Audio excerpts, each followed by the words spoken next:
Hello everyone. Let's look at Shloka 97 in Lalita Sahasranamam. Vajreśvarī vāmadevī vayoavasthā vivarjitā siddheśvarī siddhavidyā siddhamātā yaśasvinī. Let's take a look at the meanings of the namas. Vajreśvarī. Vajram means diamond, Ishwari means goddess. So Vajreśvarī can be looked at the goddess who shines like a diamond, the brilliance here. So she is shining brilliantly like a diamond. As a recap, we are looking at Devi in the Bindu. So in the Bindu, she is on top of that Sri Chakra. And how is she? She is shining brilliantly like a diamond. The other way to look at Vajram in Sanskrit also means cement. Cement means something that binds everything together. So if you look at this nama, in continuation of the previous nama, a previous line was Kalakanti, Kantimati, Kshobini, Sukshma Rupani. The Kshobini was nothing but the impulse for the creation. So she is the Spanda, that is the impulse for the creation. So she is that agitation, and she is Sukshma Rupini. Sukshma means subtle. So she is in the subtle form. So even she is not just the impulse for the creation, she is the universe herself, and every single thing that we see is nothing but her, yet she is hiding in plain sight, right? So she is not immediately understood or found. So even though she is the essence of everything in the universe, that essence is something that's not visible right away. So we have to develop our inner apparatus in order to see her and everything, and that is the path of liberation. So she is subtle. And if you look at this entire universe, there is a connection, right? Everything is interconnected. There is a ecological balance, there is a food chain, there is a water cycle, and if there is a rain, then the plants will grow. So there is all this interconnectedness. So she's not just something that is the impulse for the creation. She is the creation herself. She is the entire universe, and she is the one who cements this universe and creates all these connections that makes the universe go. So in that she is Vajreśvarī, that she is the one who binds everything together and creates this interconnectedness in the universe. Vāmadevī. Vāma means left. So Vāmadevī means the Devi who resides in the left. So if you look at Shiva and Shakti in the Ardhanarishvara form, Shakti is on the left side. Why is she on the left side? For human beings, the heart is on the left. Like that, Shakti is full of mercy and compassion and love for us, and therefore she occupies the side where the heart is. So that actually shows her mercy towards all of us, her love towards all of us. So a small story related to the Vāmadevī, where even Tirunjana Sambandar gave a nod to Shakti first. So Tirunjana Sambandar is an ardent devotee of Shiva. He is one of the prominent 63 Nayanmars. And when Tirunjana Sambandar was a small boy, about 3 or 4 years old, his father took him to the temple. And when he went to the temple, his father decided that he'll take a dip in the temple pond before going to see the god. So made Tirunjana Sambandar sit on the side steps and went and took bath. And the father dipped in the pond and did not come back up. And the boy got really scared and he started to cry.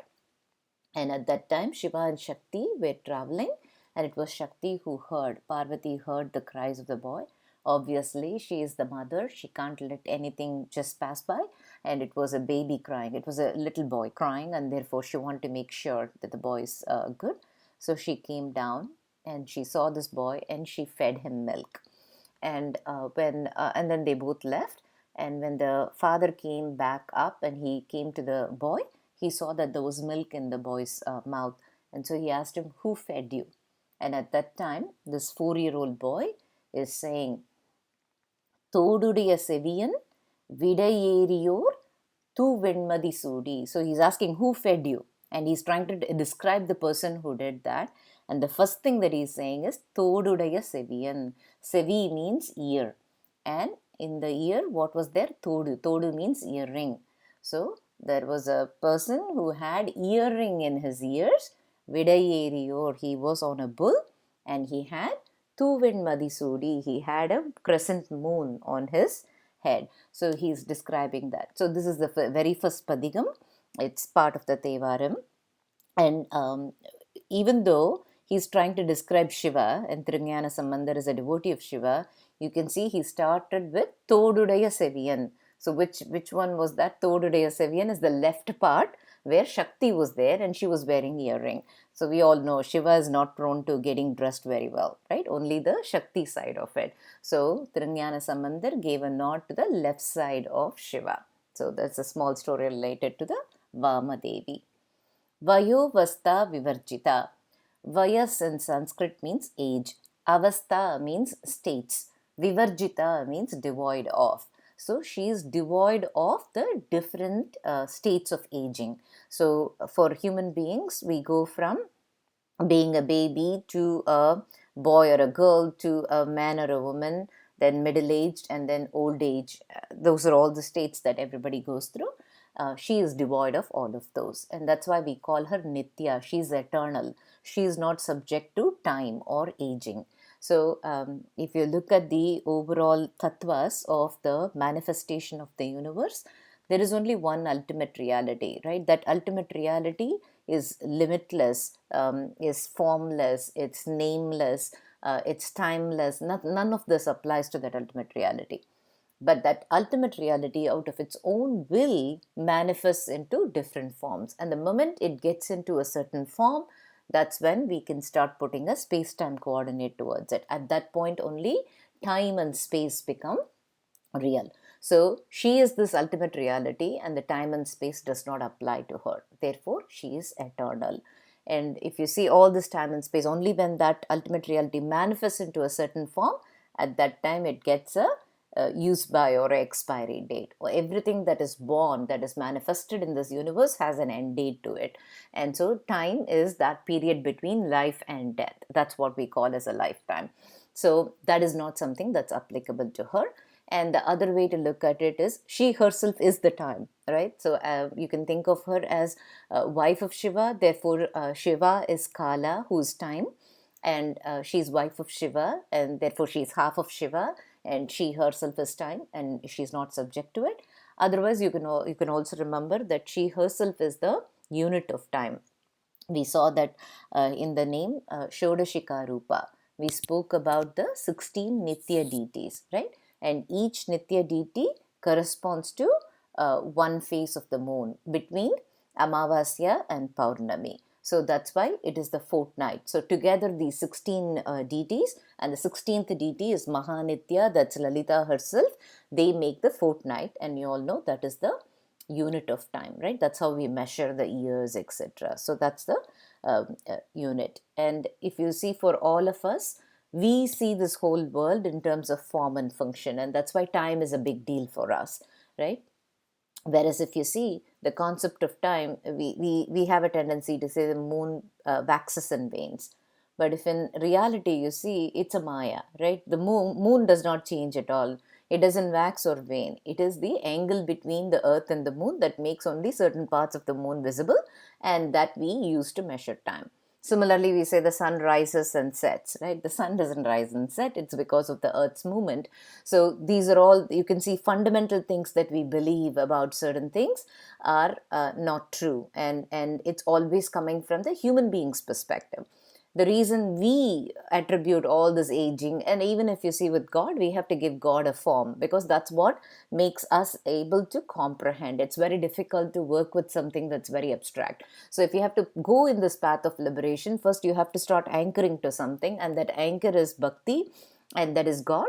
Then the form allows us to, and therefore we say she is Bala, she is a 9-year-old girl, she is Kanyakumari, she is a girl about to be in the marriageable age, she is a Kantimati, she's wife of somebody. So we like to see this world in this way, and it becomes easy when the God is also like that. But in reality, the God is that ultimate reality that's formless, limitless, nameless, timeless, and it is that. That's why we say Tat, right? So it is that, and in that she is not subject to any states of aging, or she is not subject to time. She is eternal. So vayoavasthā vivarjitā is being devoid of all the different states of aging or being devoid of aging, and therefore she is eternal.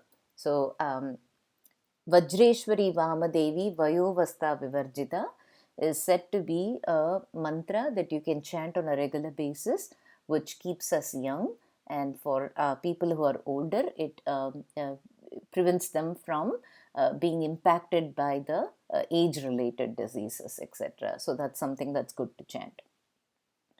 Siddheśvarī.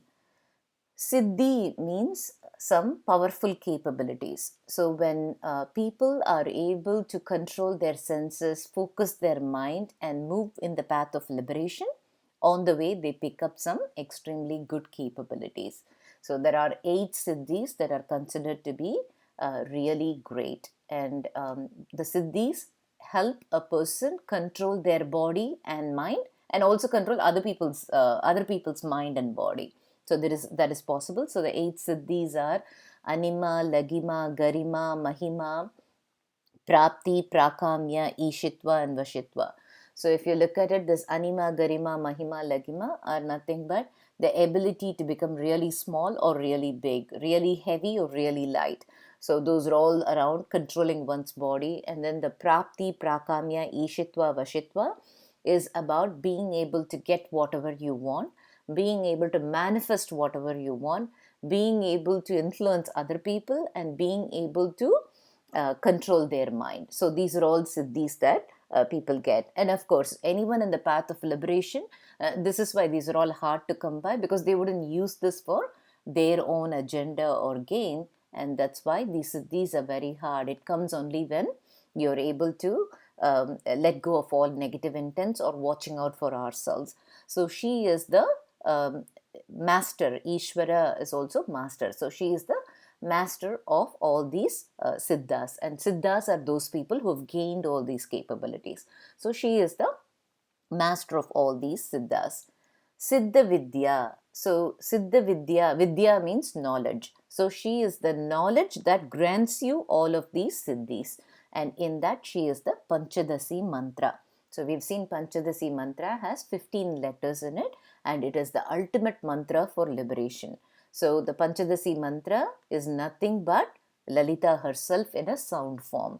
So it has 3 kutas, and the first kuta, the Vagbhava kuta, is her face, and then the Madhya kuta is the portion between her neck and waist, and then the Shakti kuta is from her waist down. So that Panchadasi mantra is literally Lalitambika. So she is the Siddhavidyā.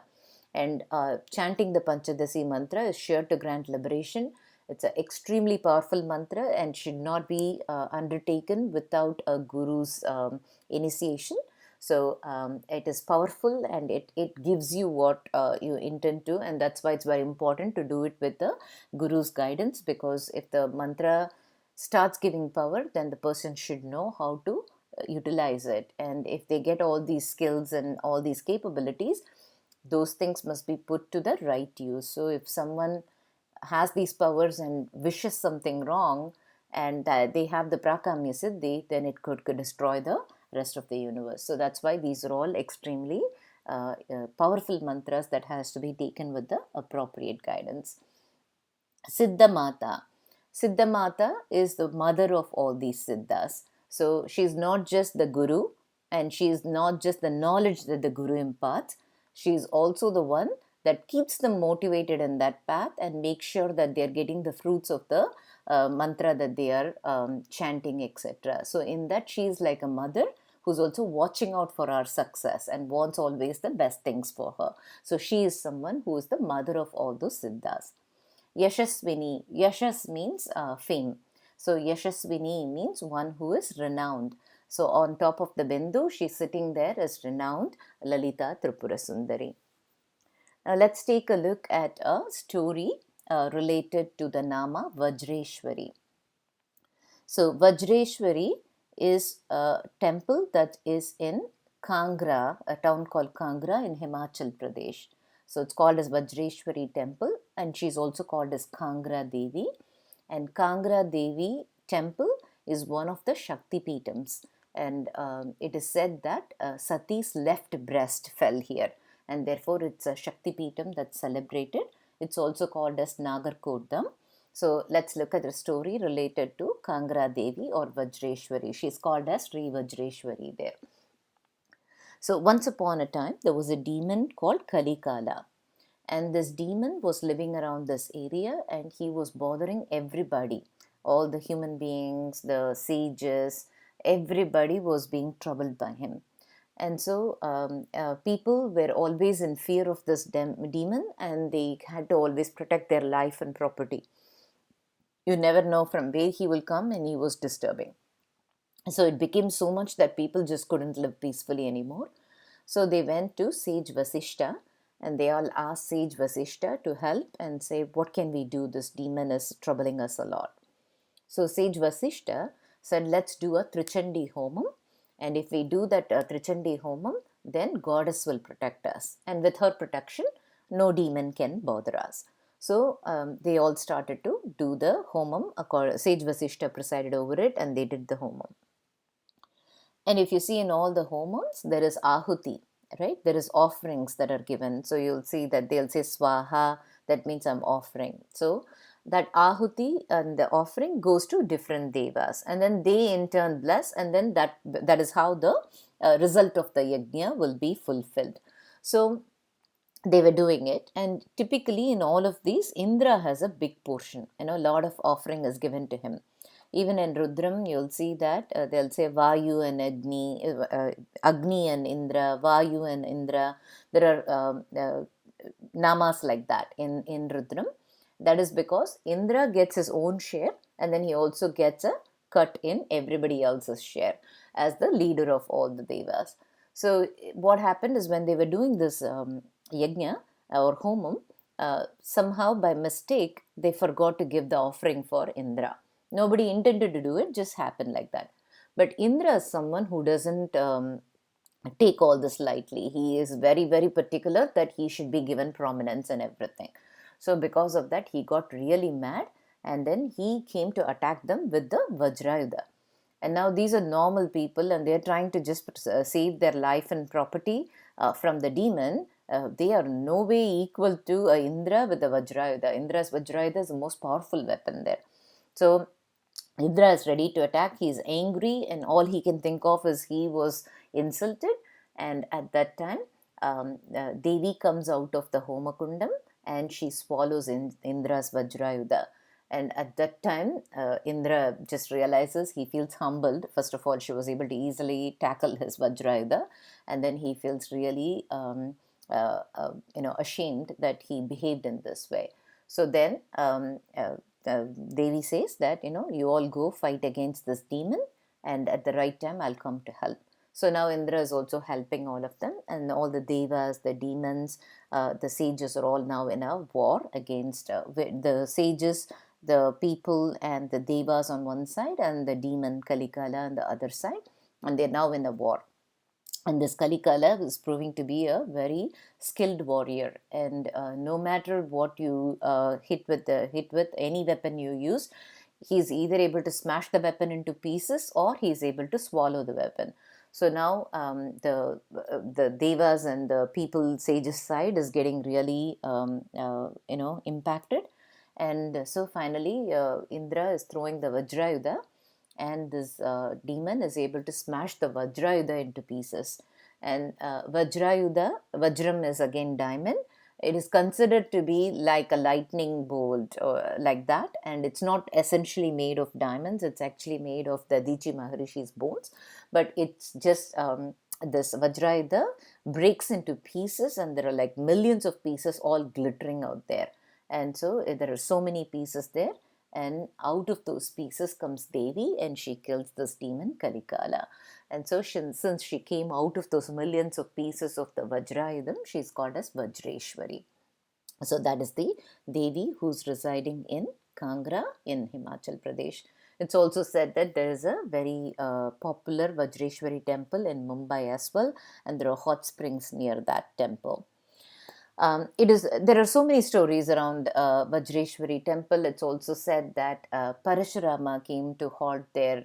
He was tired of fighting with all the Kshatriyas, And so he gave all her weapons to, all his weapons to Vajreshwarī, and that's all in there. So there is a story around that. And there is also another story that the demon king Jalandhara was killed there and is buried, and the Kangra Devi temple is on top of it. So we'll look at the story related to the demon king Jalandhara. So once Indra was in Swargaloka, and he was sitting there and thinking. Indra felt like of late he was not being treated like this big god, right? And everybody was always looking to the Trimurtis as a big deal, Brahma, Vishnu and Shiva. And he felt like his position was a little bit lower to the three gods. And when he was thinking about it, he was thinking, you know what, I can understand Brahma has a tough job like creating this entire universe. So I can see that why he is treated as a big god and everybody looks up to him. So that is understandable.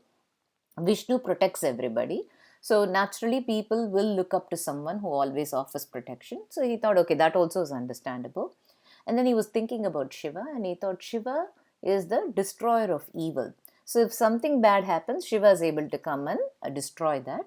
But even I am a good warrior and I have Vajrayudham, which is an amazing weapon. Nobody is there to go and fight against this Vajrayudha.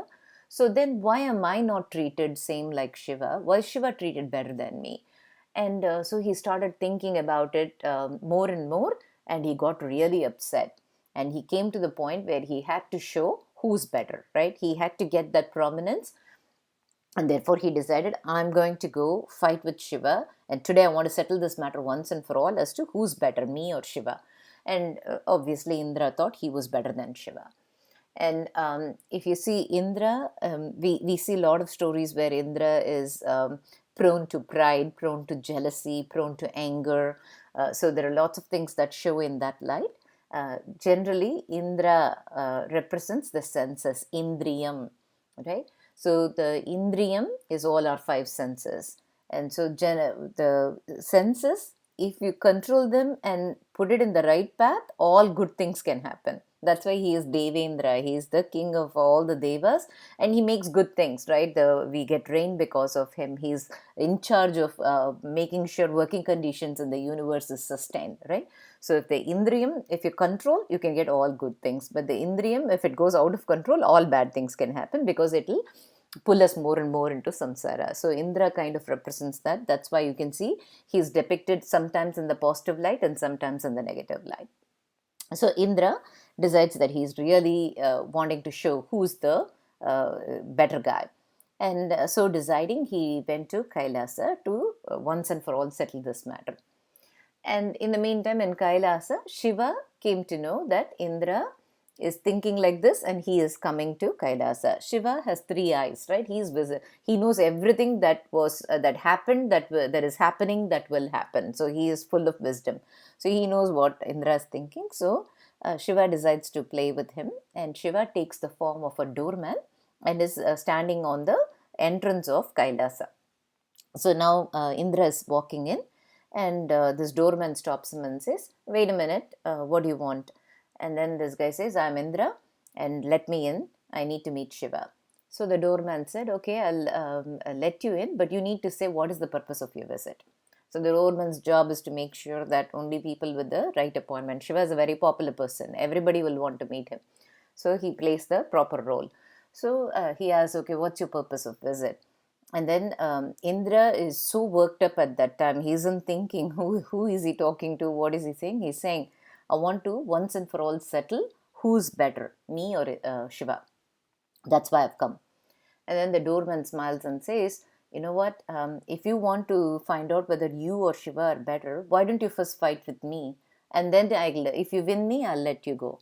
And Indra is in no mood to fight with a doorman, right? But if you see, for a warrior, if somebody challenges you to a duel, you can't just retreat and say, no, I won't fight with you. That's cowardly. So Indra has no choice. This doorman has already said, come and fight with me. So he accepts that. And the doorman and Indra start to fight. And the fight is getting intense and intense. And at one point, whatever Indra is trying, he's not able to overpower this doorman. And at that time, the light bulb goes off for Indra and he realizes, oh, this is no ordinary doorman. This is probably Shiva himself. And then he thinks about the folly of trying to come and show his supremacy over Shiva. And he immediately recognizes his mistake and he falls on the feet of Shiva and says, please forgive me. I was silly to think that I'm better than you. Now I understand why everybody prays to you. And as the fight was going on, Shiva was growing red and red and red. And that's what gave him the indication, gave Indra the indication that this is probably no ordinary person. And as soon as Indra fell on Shiva's feet and asked for forgiveness, you could see that Shiva had closed his eyes and he was trying to compose himself. And then a few minutes passed by and suddenly something red flew out of Shiva's third eye, and then Shiva became tranquil and then he forgave Indra. And so Indra saw this something red flying out and he asked, what is that red thing that flew out of you? And then Shiva said that, as I was fighting with you, my anger was building and building. But when you asked me for forgiving, I wanted to forgive you. So I had to gather all my anger into one single thing, and that's what flew out. I let it go. So now I'm able to forgive you. Otherwise, I was so angry that I was close to burning you down. And then Indra realized what a silly thing that he had done by thinking about challenging Shiva. He was almost close to losing his life. So if Shiva had opened the third eye, that's it. Nothing could have helped Indra. And we all know how he burned down my mother. So then Indra realized, oh my gosh, I came to my senses at the right time.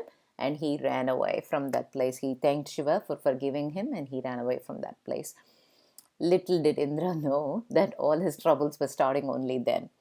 So in the meantime, this red thing that flew out of Shiva's eyes went and deposited itself in the milk ocean, the Parkadal, right? So that's where even Lakshmi came out of. So it went and deposited itself there, and as soon as it deposited itself in the milk ocean, it got a form, and that form was of a baby.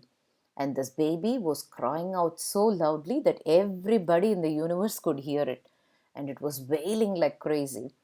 And all these cries reached Brahma in the Brahmaloka. And Brahma was thinking, what is making what baby is crying? I didn't even create anything like this. So he came to find out what's happening, and he saw this baby, and immediately Brahma with his jnana drishti realized that this baby, how it came, and therefore he lifted the baby up. And as he lifted the baby, this baby got hold of Brahma's beard and was pulling the beard so hard. And it was Brahma was in pain and his eyes were welling up and the tears started flowing from his eyes. And Brahma was trying hard to get the baby to let go of the beard, but the baby had a really strong hold. Finally, Brahma was able to free his beard from the baby, and he saw this baby and he thought, oh, this baby is very strong, and he made me cry, and he made tears flow down from my eyes, and therefore I'm going to call him Jalandhara. Jala means water and Dhara means a continuous flow. So there was a continuous flow of tears from Brahma's eyes, and therefore he is called as Jalandhara. And because he was born out of Shiva's anger, he had asura qualities, and therefore Jalandhara was a demon, and therefore was raised by the Asura clan. And Asura clan was really happy to have someone like that because he has the skills of Shiva. He came out of Shiva. And as we all know, Asuras are always looking to overpower Devas, and they're always in need of strong warriors. And someone with the qualities of Shiva is very, very valuable to them. So Jalandhara grows up, and in the right time, he marries the daughter of another Asura called Kalanemi, and the daughter of that Asura is called Vrinda. And Vrinda, even though she is in the demon clan, she is an ardent devotee of Vishnu. So she's always praying to Vishnu, and she loves Jalandhara, and always she's praying for Jalandhara's safety. Especially if he goes to a battle, she'll be praying for Jalandhara's safety. So time was passing by, and then in the meantime, Indra is happy in his Svargaloka, and we all know, there are all these beautiful ladies there, and there is dances going on, and there is dancing, drinking, etc. Everybody is enjoying, everything is good with the world. Now Jalandhara has all these aspirations because he has been groomed by Shukracharya, etc. So has this aspiration to become the ruler of 3 worlds. And then one day he does a surprise attack on Svargaloka. Nobody was aware. Naturally, all the devas lost to Jalandhara, and therefore now Jalandhara became the ruler of the 3 worlds. And as usual, pride, arrogance, etc., and he was beginning to torture everybody. So now the devas ran to Shiva and said, please help us. This guy is really torturing. So Shiva decided to help the devas, and he came to battle so that they can return the Swarga. Everybody can go back to their kingdom. So he came to fight with Jalandhara. And now Jalandhara and Shiva are fighting, and Vrinda knows that her husband is fighting with Shiva, and that is like a really very tough situation. So she's constantly praying for his safety, and she's praying to Vishnu. And Shiva and Jalandhara is fighting, and Shiva is realizing that no matter what he tries, he's not able to kill Jalandhara. And at that time, he's stumped and he's wondering what it is. And it's beginning to look like Shiva's losing. And so Shiva retreats, and he's trying to think about what is causing all of this. In the meantime, this what they realize is that it is Vishnu's protection, because Vrinda is praying for Jalandhara's safety, and therefore Vishnu is granting her prayers, and that is becoming like a kavacham around Jalandhara. So the Vishnu's protection is the reason why Shiva is not able to kill Jalandhara. So she was thinking about what to do about the situation. But Jalandhara in the meantime thought, oh, look, I already won over Shiva himself. He couldn't figure out how to kill me. And so Jalandhara is now becoming very arrogant. And he thinks, oh, I've won over Shiva. Shiva himself has no power against me. So he's feeling even more powerful. And he thinks now everything that is Shiva's is his. And so he thinks Parvati should belong to him. Right? So in those days, if you see, whoever wins the battle, everything that belongs to the person who lost will go to the person who won. So Jalandhara is thinking, I've already won over, Shiva stumped against me, so now Parvati is mine. So Jalandhara takes the form of Shiva and he goes to Kailasa so that he can get Parvati. And so when he goes there, Parvati obviously is also wise, and she knows everything that is happening. Immediately she realizes something is wrong. This guy is not Shiva, he's come in the form of Shiva. And Parvati is really mad, and she chases away Jalandhara. And she is actually really upset that somebody had the courage to take the form of Shiva and come to her. And so then she thinks about it, and she realizes it's Vishnu's protection. So immediately Parvati goes to Vishnu and says, you have to stop protecting Jalandhara. He was not only took Devas their own Swargaloka, he was torturing everybody. Now he has the audacity to come to me like Shiva. So now this has gone beyond control. Now this needs to be dealt with. So you have to stop your protection. So Vishnu doesn't know what to do. If somebody prays to him, he gives the protection. And Vrinda is an ardent devotee. So he doesn't know what to do. And then Parvati says, you do what Jalandhara did. You take the form of Jalandhara and go to Vrinda. She will think you have returned from the battle and stop praying. And in the meantime, Shiva can kill Jalandhara. So they make a plan, and so Vishnu takes the form of Jalandhara and goes to Vrinda. And Vrinda, seeing him, thinks he's returned safely from the battle, and she is really happy. And in that gap, Shiva kills Jalandhara, and then the news reaches Vrinda that Jalandhara is killed. And then she gets confused. She's thinking, who's this person then who's right here? And then she realizes the person who's here with her is Vishnu, and that her husband was in the battlefield and was dead because she had stopped praying. And Vrinda feels very bad. One, because her husband is dead, and the second thing is she feels her chastity is broken, because even if it was tricked, she believed that another man was her husband. So she doesn't want to live anymore, and she jumps into a fire and immolates herself. And looking at the plight of Vrinda, Vishnu feels very bad. He has he feels that he let down Vrinda, and it's said that he's turned into stone. And that's why Vishnu is called as Saligramam. It's a stone. And there is also sayings that Vrinda kind of told him that he's stone-hearted to have done something like that, and that's why he's Saligramam. It's also said that Vrinda cursed him and said, you did this to me, and you will also be separated from your wife, and you will suffer for it. And that's why in Ramayana, he is separated from Sita.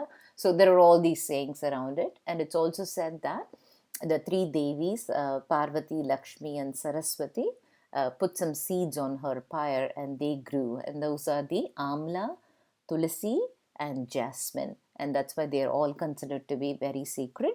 And Vrinda is considered to be the Tulasi. So it is also said that Vishnu told her that she is always dear to him as a devotee.